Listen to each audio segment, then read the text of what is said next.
में है और लोअर में है, लेकिन एडजस्टमेंट के लिए हमने यूजुअली इसको पहले न्यूट्रल पे आप रखें, ठीक है।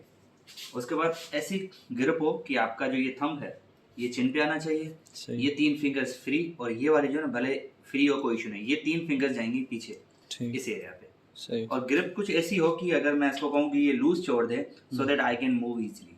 कुछ लोग ग्रिप यूं भी करते हैं मिसाल के तौर पे, या अगर छोटे हाथ हैं लेट सपोज, तो वो ठीक से नहीं आ पा रहे। हमने पूरे स्कल को कैरी करना है। This hand placement is like this. सही। ये फिक्स है, ये भी चिन पे फिक्स है, और ठीक। ये वाला जो थंब है ये अमूमन हम मैंडिबल पे रखते हैं इस सही। वाले हिस्से पे। ठीक। एंड ये आपका डिसाइड करता है कि जो फोर्स ऑफ डायरेक्शन है वो कैसे जाएगा। तो फर्स्ट मूवमेंट आपने साइड फ्लेक्स करके कॉन्ट्रोलेटरल रोटेशन करनी होती है। सही।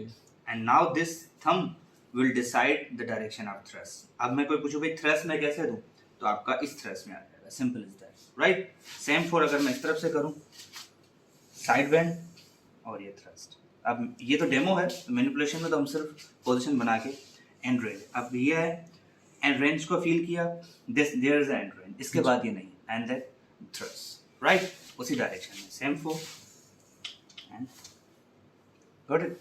This will decide and side flip and okay. Number 2